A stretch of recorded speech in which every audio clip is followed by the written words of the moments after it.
উত্তরাখণ্ডে একটা গ্রাম ছিল। ওখানে বিরজু তার মা আর বউ লতার সাথে থাকত। বিরজু একজন পরিশ্রমী লোক ছিল যে পরিবারের দেখাশোনা করত। বিরজু নিজের পরিবার চালানোর জন্য ট্রেনে সিঙ্গারা বিক্রি করার কাজ করত। প্রত্যেক দিন বিরজুর বউ লতা সিঙ্গারা বানিয়ে দিত। একদিন বিরজু সকাল সকাল সিঙ্গারা নিয়ে ট্রেনে যায়। সিঙ্গারা সিঙ্গারা, গরম গরম সিঙ্গারা, টাটকা টাটকা সিঙ্গারা, গরম গরম সিঙ্গারা। এই যে দাদা, সিঙ্গারা খাবেন নাকি? কি বলেন? না, আমি সিঙ্গারা খাই না, আমি ডায়েটে রয়েছি। ডায়েটে রয়েছেন? সেটা আবার কি? কোনো স্টেশনের নাম নাকি? আরে না না, কোনো স্টেশনের নাম নয়। আরে মানুষ যখন তার ওজন কমাতে চায় তখন সে ডায়েট করে, বুঝতে পেরেছো? আরে যখন সে ডায়েট করে তখন কম খায়। আচ্ছা তাই বুঝি? আমাদের গরিব মানুষেরা তো তাহলে রোজই ডায়েট করে। গ্রাহকদের সিঙ্গারা বিক্রি করার পর বিরজুর কাছে কয়েকটা সিঙ্গারা বেঁচে যায়। বিকেল বেলা হয়ে গেছিল। বিরজু একজন লোককে বলল, এই যে বাবু, সিঙ্গারা খাবেন নাকি? বাস কয়েকটা বেঁচে রয়েছে। আরে না না, আমার কাছে আমার স্যান্ডউইচ রয়েছে, বুঝতে পেরেছো? আমি সেটাই খাবো। সেটা আবার কি, এই স্যান্ডউইচ? আরে যে বাইরের খাবার খেতে ভালোবাসে না সেই খায় স্যান্ডউইচ।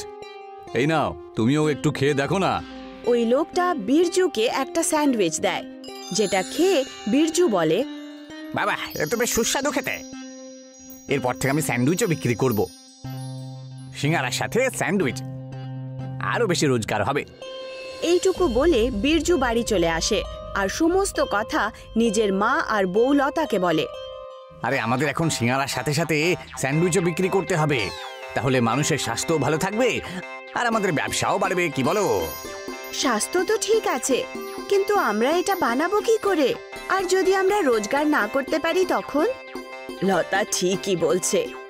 দেখো সোনা, একটা কাজ কর, কিছুদিন তুই শুধু স্যান্ডউইচই বিক্রি কর সিঙ্গারার জায়গায়।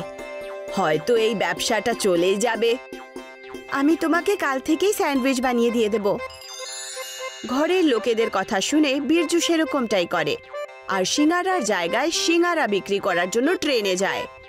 আর প্রথম দিন অল্প স্বল্প ইনকাম করে বাড়ি চলে আসে। এত কম স্যান্ডউইচ বিক্রি হয়েছে এটা দেখে মা আর লতা বলে, মন খারাপ করিস না বিরজু, আজ তো প্রথম দিন তাই না? কাল আবার চলে যাস, কাল তোর ভালো দিন যাবে। কালকের তৈয়ারি আমি আজই করে ফেলেছি। আমরা যেরকম আলাদা আলাদা সিঙ্গারা বিক্রি করতাম সেরকমই আলাদা আলাদা রকমের স্যান্ডউইচ বিক্রি করব। অন্য কোনো উপায়? কিরকম স্যান্ডউইচ বিক্রি করব? আরে কি বলতে চাও তুমি? আমরা কাল পাহাড়ি স্যান্ডউইচ বিক্রি করব। পাহাড়ি স্যান্ডউইচ এমন একটা স্যান্ডউইচ যে একটা স্যান্ডউইচ দিয়ে পুরো পরিবারের পেট ভরতে পারে, এইরকম স্যান্ডউইচ।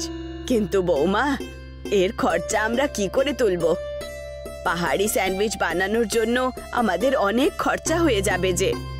আর যদি ব্যবসা না চলে তাহলে সমস্ত পয়সা খারাপ হয়ে যাবে। কিন্তু আমাদেরকে সাহস করে করতেই হবে, নয়তো আমরা এইভাবেই থেকে যাব। লতা স্যান্ডউইচ বানায় আর পরের দিন বিরজু একটা ঝুড়ি ভরে পাহাড়ি স্যান্ডউইচ নিয়ে ট্রেনে যায় আর তারপর বিক্রি করতে শুরু করে। স্যান্ডউইচ, পাহাড়ের স্যান্ডউইচ, যে খাবে সেই হাসবে আর যে খাবে না সে আফসোস করবে। স্যান্ডউইচ, পাহাড়ের স্যান্ডউইচ।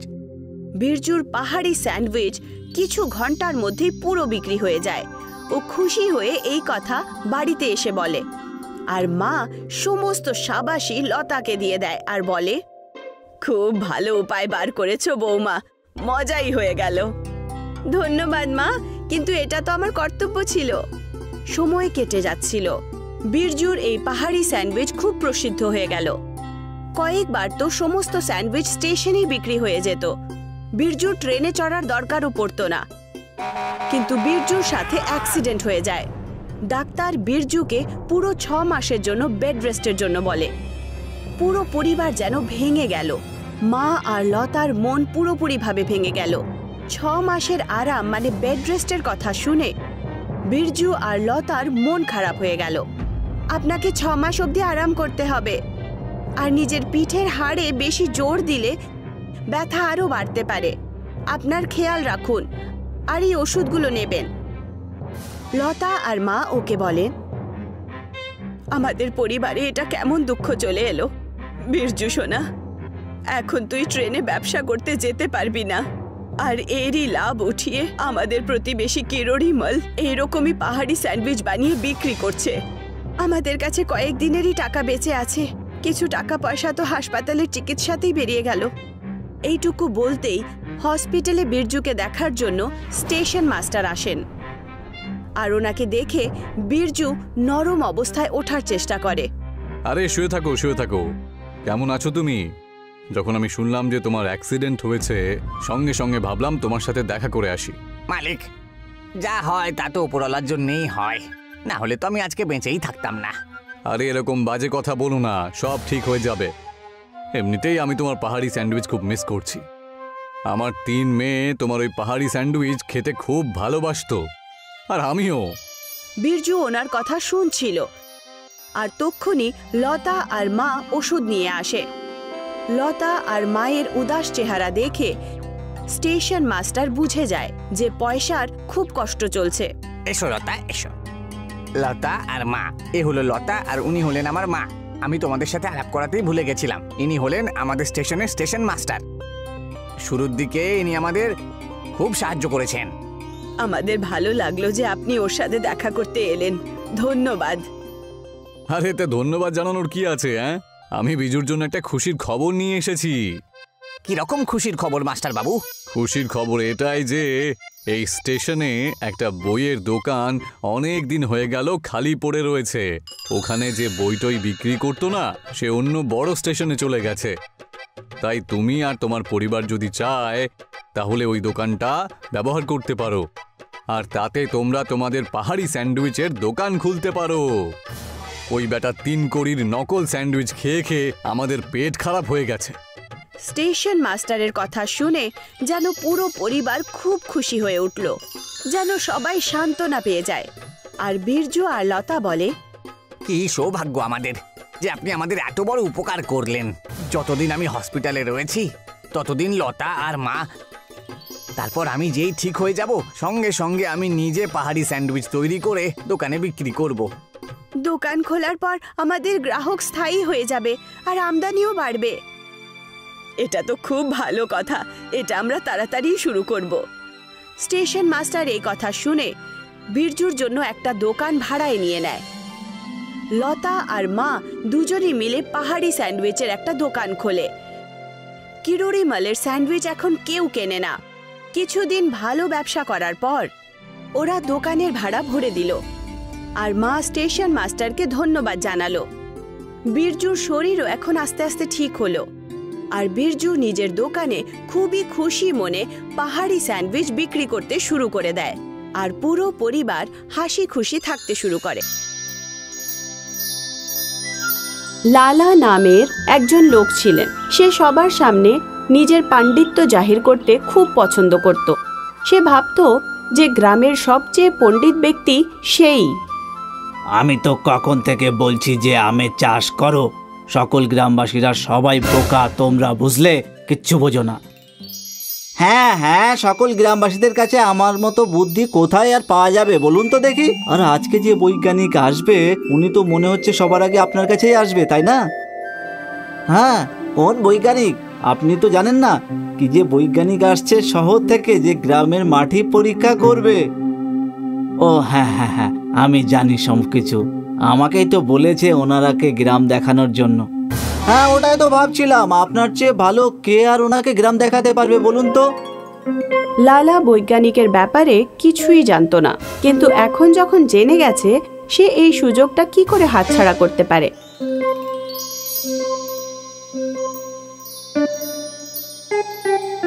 সে গ্রামে ঢোকার রাস্তায় দাঁড়িয়ে যখনই বৈজ্ঞানিকেরা গ্রামে এলো, লালা তাদের পেছনে পড়ে রইল।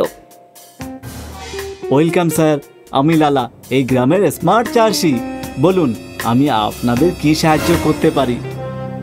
না স্যার, আমরা আমাদের কাজ নিজেরাই করে নেব। না না, আপনারা বুঝতে পারছেন না, আমি কোনো এমনি চাষি নেই, বুঝলেন? আমি জমি আর চাষের সম্বন্ধে সব কিছু জানি। আপনি জিজ্ঞাসা করেই তো দেখুন একবার। লালা সারা দিন ধরে বৈজ্ঞানিকদের পেছনে পড়ে রইল। কখনো তাদের জামাক ধরছে, কখনো তাদের কোনো উপকরণ, কখনো তাদের অদ্ভুত সব প্রশ্ন করত, আবার কখনো গ্রামের বিভিন্ন খবর তাদের জানাতো। আরে ভাই, কি মুশকিলে পড়লাম আমি। একে এক্ষুনি এখান থেকে তাড়াও। এবার যদি তুমি জ্ঞান দেওয়া বন্ধ না করো তাহলে আমি তোমার মুখ ঠাপড়ে একেবারে ভেঙে দেবো, বুঝলে? স্যার, এই বোতলের মধ্যে কি আছে বলুন তো? দুজন বৈজ্ঞানিক লালার হাতে বোতল দেখে প্রচন্ড রেগে গেল। তুমি ওটা এক্ষুনি ওখানে রেখে দাও। তুমি ওটাকে আমাদের পারমিশন ছাড়া নিতেই পারো না, বুঝলে? এটা একটা বড় অপরাধমূলক কাজ। অনেক সহ্য করলাম তোমার নাটক, চলে যাও এখান থেকে। এই বোতল আমাদের ব্যক্তিগত ব্যাপার। লালা বকুনি খেয়ে প্রথমে লজ্জিত হলো, তারপর রেগে গেল এবং প্রতিশোধ নেওয়ার জন্য যে ছোট্ট বোতলটা সে উঠিয়েছিল সেটা নিয়ে ও চলে গেল। লালা রাগে গজগজ করতে করতে নিজের বাড়ির দিকে যেতে লাগলো। হ্যাঁ, কিভাবে ওই বৈজ্ঞানিক নিজেকে ও একটা ছোট বোতলের জন্য এত কথা শুনিয়ে দিল আমাকে? লালা তার পকেট থেকে বোতলটা বের করে তার গায়ের লেখাটা পড়ার চেষ্টা করতে লাগলো। Joint hybrid oil. ও, এটা তাহলে হাইব্রিড ফলের জন্য ব্যবহার করে। এটার জন্য তো কিছু তো শুনিয়ে দিল ওরা আমাকে। বোকা সবাই কোথাকার। সেই রাস্তায় বিকাশ আর রাজুর সঙ্গে দেখা হলো।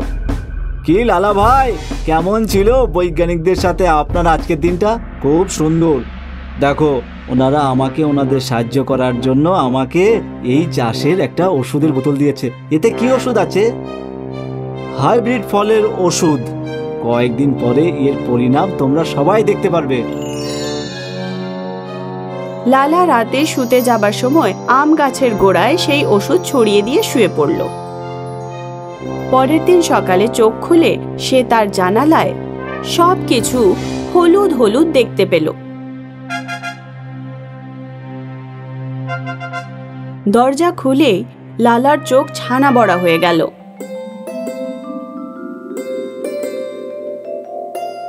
তার আম গাছের সব ডাল একজোট হয়ে গেছে আর সেখান থেকে ঝুলছে এক বিশাল বড় আম। লালার ঘরের থেকেও বড় আম গ্রামের সব জায়গা থেকে দেখা যেতে লাগলো। খুব তাড়াতাড়ি গ্রামের লোকেদের ভিড় জমা হলো। লালা ভাই, এ তো হাইব্রিডেরও বাবা বেরিয়ে গেল। এটা কি বৈজ্ঞানিকদের দেওয়া ওষুধের হলো কাজ? লালা আনন্দে কি করবে বুঝতে পারল না। সারা গ্রামের লোক জানলো যে বৈজ্ঞানিকরা লালাকে এক জাদুই ওষুধ দিয়েছে। গ্রামে লালাকে নিয়ে চর্চা হতে লাগলো। হ্যাঁ হ্যাঁ, এসো এসো, আমি হলাম সেই মহান লালা যাকে বৈজ্ঞানিকরা একটা ওষুধ প্রয়োগ করতে দিয়েছিল। লালা ভাই, আপনাকে তো মানতেই হবে, আপনি অতটাই পরিশ্রমী যতটা আপনি আগে আমাদেরকে বলতেন। বাড়ির সামনে গ্রামের লোকেদের লাইন পড়ে গেছে মনে হয়, একটা জাদু এত বড় আম দেখার জন্য এসছে। হ্যাঁ হ্যাঁ, সবাই পাবে এই বড় আমের টুকরো। একটা একটা টুকরো 100 টাকা। গ্রামের লোকেরা লালাকে 100 টাকা করে দিল আম খাবার জন্য। সঙ্গে সঙ্গে লালার কাছে টাকার বৃষ্টি হতে লাগলো। 3 দিনে 3 লক্ষ হয়ে গেছে। এবার গ্রামের লোকেরা টাকা দেওয়াও বন্ধ করে দেবে। এবার আশেপাশের গ্রাম আর শহর থেকে লোককে আনতেই হবে। 1 মাসের মধ্যেই লালা টাকার ব্যাপারে সচেতন হয়ে গেল। প্রত্যেকদিন সকালে লালার ঘরের বাইরে লোকেদের লাইন লেগে যেত। আশেপাশের গ্রাম, শহর ও অনেক দূর দূর থেকেও লোক ওই বিশাল জাদুই আম খাবার জন্য আসতো। আজকে লোকেদের ভিড় একটু কম লাগছে, তাই না রাজু? কি বলো? লালা ভাই, খারাপ ভাববেন না, আসলে এই আমের ব্যবসা একটু পুরনো হয়ে গেছে। কতদিন লোকে ওই পুরনো আম খেতে থাকবে একবার ভাবো। আর 100 টাকা একটা টুকরোর জন্য? জিনিসের দামও তো বাড়ছে। এবার পানি গ্রামের লোকেদের আমি খাওয়ানো ভুলে যাও আর আপনার জাদুর আমের ব্যবহারের জন্য অন্য কিছু ভাবতে শুরু করো। লালা চিন্তায় পড়ে গেল। এত বড় বড় আম নিয়ে সে কি করবে? প্রত্যেকদিন সকালে তার বাগানে একটা করে নতুন বড় আম এসে যেত। লোকেরা আম খেত না, 3-4টে বড় আম নষ্ট হয়ে যেত। উফ, এই বিশাল আম যত বড় অতটাই এর পচা গন্ধ। এবার তো আমাকে কিছু একটা করতেই হবে মনে হচ্ছে। সারা সপ্তাহ জুড়ে অনেক পচা আম একসাথে জড়ো হলো, আর এখন যা হলো তাতে লালার সব আনন্দ চলে গেল। লালা ভাই, এবার চলো, তাড়াতাড়ি চলো, তোমার জমি নষ্ট হতে চলেছে। কি হয়েছে আমার জমিতে? যত বড় আম তত বড় পোকা, হাতির মতো বড় বড় পোকা বেরোচ্ছে ওই আম থেকে। লালা দৌড়ে দৌড়ে নিজের বাগানে গেল। সেখানে বড় বড় আম থেকে বড় বড় পোকা বেরোতে লাগলো, আর পোকাগুলো তাদের রাস্তায় যা পেল তাই খেয়ে নিল। লালা আর তার আশপাশের সব চাষির ক্ষেত সব খেয়ে নিল আমরা, ওই বিশাল পোকাগুলো। এমনকি লালার ঘরের অর্ধেকও খেয়ে নিল। হে ভগবান, এটা তো আমি ভাবতেও পারিনি যে হাইব্রিড ফলে হাইব্রিড পোকাও হতে পারে। এবার আমি কি করব? এই পোকাগুলোকে কি করে আটকাবো? আরে দাদা, ওই বৈজ্ঞানিকগুলোকে ডাকুন না। হ্যাঁ, ওনার ওষুধ দিয়েছে, তাই ওনাদের কাছে ওই পোকার ওষুধ থাকবে নিশ্চয়ই। লালা কাঁদতে কাঁদতে বৈজ্ঞানিকদের ফোন করলো। বৈজ্ঞানিকরা দৌড়তে দৌড়তে গ্রামে এলো। বলেছিলাম এটা আমাদের ব্যক্তিগত ছিল, কিন্তু তুমি তোমার বকবক বন্ধই করলে না। ভোগো এখন। সাহেব, আমাকে ক্ষমা করে দিন সাহেব, আমাকে সাহায্য করুন, আমার জমি বাঁচিয়ে নিন সাহেব। তোমার জমি কেউ বাঁচাতে পারবে না, কিন্তু আমরা চেষ্টা করবো এই পোকাগুলোকে মারার জন্য। বৈজ্ঞানিকেরা নিজেদের সাথে অনেক মানুষ ও উপকরণ নিয়ে এলো। আস্তে আস্তে একটা একটা করে সব আম ও পোকাদের শেষ করে দিল। লালা তার ওভার স্মার্টনেসের জন্য নিজের ক্ষেত, বাড়ি ও গ্রামের সব লোকেদের থেকে নিজের সম্মান খোয়ে বসল। গল্পটা হলো আজবনগরের।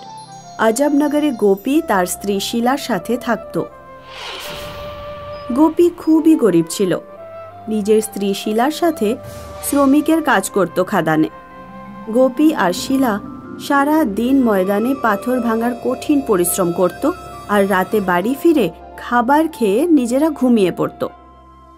একদিন সকালে যখন গোপী আর শিলা কাজে যাচ্ছিল, তখন শিলা গোপীকে বলল, আজ খুব দুর্বল লাগছে, হাঁটতেও ইচ্ছে করছে না।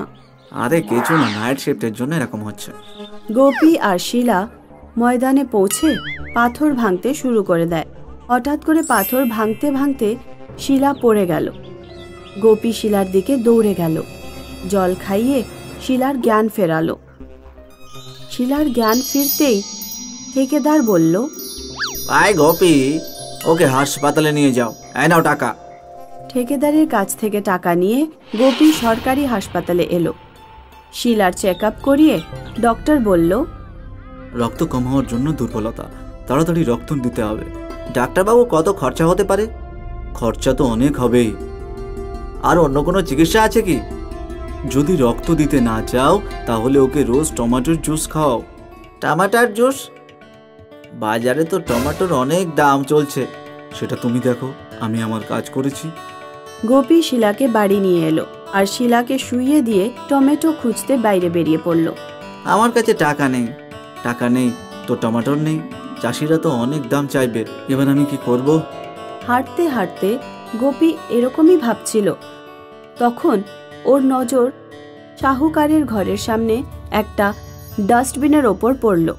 ডাস্টবিনে একটা পচা টমেটো ছিল। কারোর কাছ থেকে ভিক্ষা চাওয়ার থেকে এই টমেটোর বীজ মাটিতে পুঁতে দিই, সময় লাগবে, কিন্তু নিজের গাছেই টমেটো হবে। গোপী পচা টমেটো বাড়ি নিয়ে এলো, আর টমেটোর বিচি ঘরের সামনে ছড়িয়ে দিল, আর ঘুমিয়ে পড়ল। হঠাৎ করে রাতে জমি কাঁপতে শুরু করলো, আর ওদের ঘুম ভেঙে গেল। মনে হয় ভূমিকম্প এসেছে। না না, ভূমিকম্প না, ময়দানে ব্লাস্ট হয়েছে হয়তো, শুয়ে পড়ো। সকাল হয়ে গেল। গোপী বাড়ির বাইরে এলো।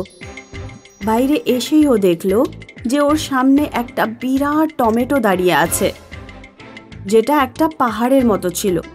গোপী নিজের চোখের ওপর বিশ্বাস করতে পারছিল না। ও চিৎকার করে শিলাকে ডাকলো। শিলা বাইরে এলো আর টমেটো দেখে ও হতবাক হয়ে গেল। কালকেই তো বীজ লাগালাম আর আজ এত বড় টমেটো।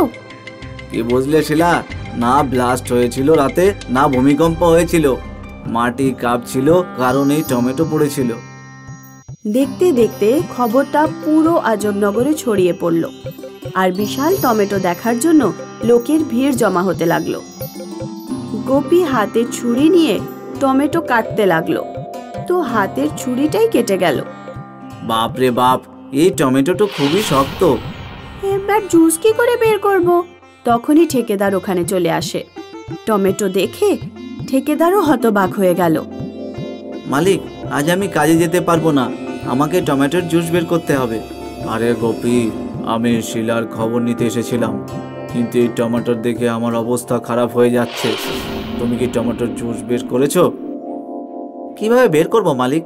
টমেটোটা এত শক্ত যে ছুরিটাও কাজে লাগছে না। ছুরি দিয়ে কাজ হবে না। আমি ময়দান থেকে বোরকেল মেশিন, কিছু ট্যাঙ্কার আর ওয়াটার পাম্প বানিয়ে দিচ্ছি। বোরবেল মেশিন দিয়ে ফুটো করে পাম্প দিয়ে জুস বের করতে হবে, বুঝলে? তারপর আর কি, ঠিকাদার তাড়াতাড়ি ফোন করলো আর সব জিনিস হাজির হয়ে গেল। বোরওয়েল মেশিন টমেটোর ওপরে তোলা হলো আর টমেটোকে ড্রিল করা হলো। তারপর টমেটোর ফুটোতে ওয়াটার পাম্প ঢোকানো হলো আর পাইপ ট্যাঙ্কারে ঢুকিয়ে দেওয়া হলো।